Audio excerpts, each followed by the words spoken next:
श्रावण मास महात्म्य अध्याय 3। ओम श्री गणेशाय नमः। श्री आशुतोषाय नमः। ओम नमः शिवाय।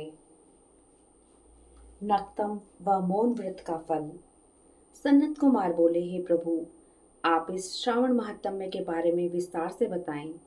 तब शिव बोले, हे महाभाग, जो श्रावण मास नक्तम व्रत करे व्यतीत करता है वह पूरे वर्ष के नक्तम व्रत का फल पाता है।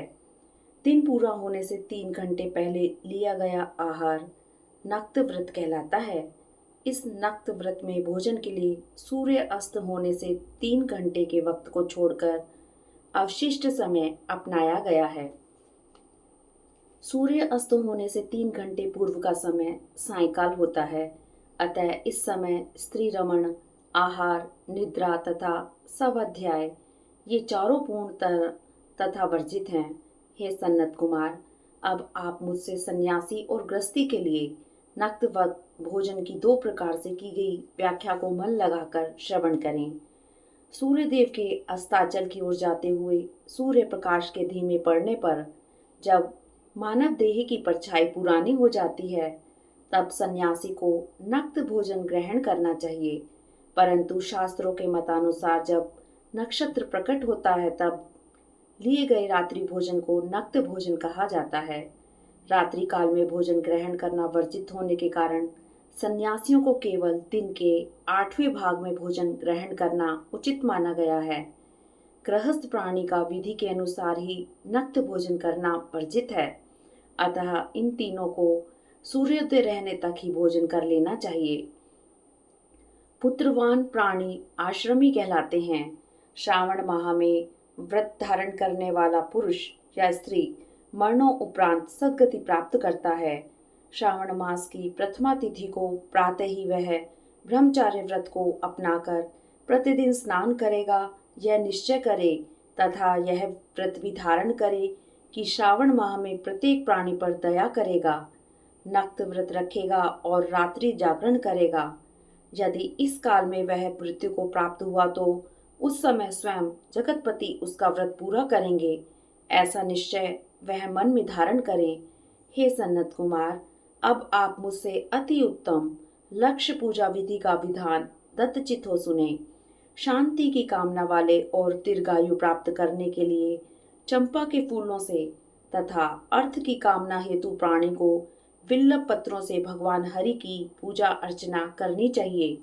विद्या प्राप्ति हेतु मल्लिका और चमेली फूलों से प्रभु की अर्चना करनी चाहिए। शिव और विष्णु भगवान की प्रसन्नता हेतु तुलसी दल का इस्तेमाल करें। पुत्र इच्छा वाले प्राणी को कटेरी के फूलों से प्रभु की अर्चना करनी चाहिए। दुखद स्वप्न के निवारण हेतु उत्तम कोटि के अनका और विभु की पूजा अर्चना के लिए देव के सामने रंगवली, पद्म, स्वस्तिक तथा चक्र बनाना चाहिए। सब प्रकार के फूलों को पूजा अर्चना में प्रयोग करना चाहिए। लक्ष्य पूजा करने पर स्वयं शिव प्रसन्न हो जाते हैं। तब अंत में उद्यापन करें। इसके लिए मंडप बनाकर उसके लिए 1/3 भाग में वेदी की स्थापना करा लें। पुण्यहा बोलकर विद्वान आचार्य को बुलाएं। तदंतर मंडप में आकर वेद पाठ सहित रात्रि जागरण करें। वेदी पर चतुर्लिंग बना लें, जिस पर मध्य भाग में चावलों से कैलाश पर्वत बनवाकर वेदी पर अत्यंत सुंदर और कांतिमान कलश स्थापित करें। तब उसके भीतर सूक्ष्म वस्त्र और 5 पल्लव रखें। तदुपरांत उस पर स्वर्ण निर्मित शिव प्रतिमा को पंचामृत से स्नान कराकर स्थापित करवाएं। नैवेद्य सहित धूप, दीप, गीत, नृत्य, वाद एवं पुराण पढ़ते हुए रात्रि का जागरण करें। सुबह स्नान व नित्य कर्म से निवृत्त हो शास्त्र विधि के अनुसार वेदी का निर्माण करें। तब धृत, तिल, खीर, गायत्री, मूल मंत्र व शिव मंत्र का उच्चारण करते हुए हवन करना चाहिए। हवन में वह चावल इस्तेमाल करें जो शंकरा व घृत युक्त हो। फिर पूर्ण आहुति दें।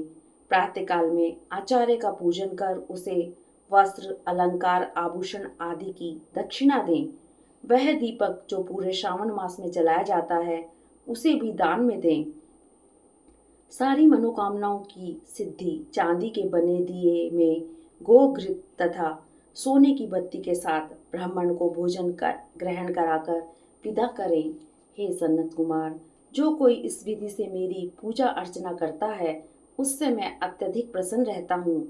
श्रावण मास में ये सब कार्य करने पर अनंत शुभ फल प्राप्त होते हैं। श्रावण मास में जो प्राणी मौन व्रत धारण करता है वह उत्तम कोटि का श्रेष्ठ वक्ता बनता है। यह मौन व्रत दिन का, रात्रि और दिन दोनों का अथवा केवल भोजन ग्रहण करने के समय का हो सकता है। मौन व्रत काल में पुस्तक दान में देने वाला सब शास्त्रों का ज्ञाता होता है। वह देव गुरु बृहस्पति के समान बुद्धिमान हो जाता है। हम तीसरे अध्याय के पाठ श्रवण से मनोवांछित फल की प्राप्ति करते हैं। हरिओम तत्सत।